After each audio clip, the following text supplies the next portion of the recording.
খবর 24 সাথে আপনাকে স্বাগত। নতুন নতুন খবর জানার জন্য আমাদের চ্যানেলে চোখ রাখুন। আগামী কয়েক সপ্তাহের মধ্যে বাতিল হয়ে যেতে পারে আপনার মোবাইল নাম্বার। বিরাট ঘোষণা মোদী সরকারের। সাধারণত একজন ব্যক্তি একটি কি দুটি সিম কার্ড ব্যবহার করে তার মোবাইলে, কিন্তু ভারত সরকারের সাইবার অপরাধের তদন্তে চাঞ্চল্যকর তথ্য উঠে আসে। তদন্তে জানা যায় সাইবার অপরাধের চক্র এতটাই বিস্তৃত হয়েছে যে একটি মোবাইল ফোন থেকে 4000 সিম কার্ড পর্যন্ত ব্যবহার করা হচ্ছে অর্থনৈতিক জালিয়াতি সহ একাধিক অপরাধমূলক কাজের জন্য।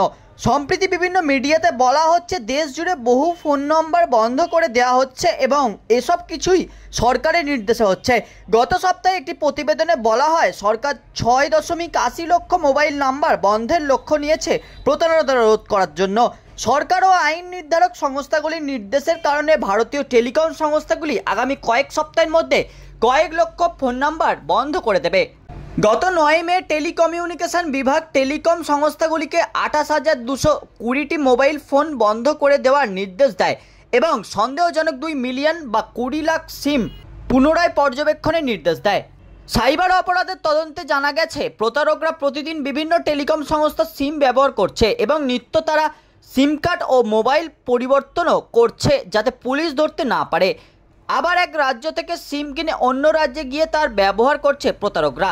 যেমন উড়িষ্যা ও অসম থেকে সিম কিনে তা দিল্লি এনসিআরে ব্যবহার করা হচ্ছে। অফিসারদের কথায় প্রতারকরা একটি সিম থেকে কয়েকটি ফোন করার পর তারা সেই সিম নষ্ট করে দিচ্ছে যাতে তারা ধরা না পড়ে যায়।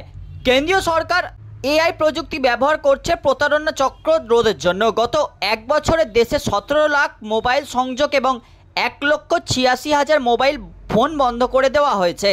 সাইবার অপরাধের বিরুদ্ধে আরও শক্তিশালী প্রতিরোধের জন্য কয়েক মাস আগে ভারত সরকার ডিজিটাল ইন্টেলিজেন্স প্ল্যাটফর্ম বা ডিআইপি লঞ্চ করে।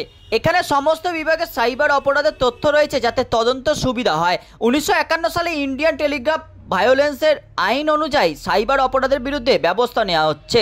ব্যুরো রিপোর্ট, খবর 24/7।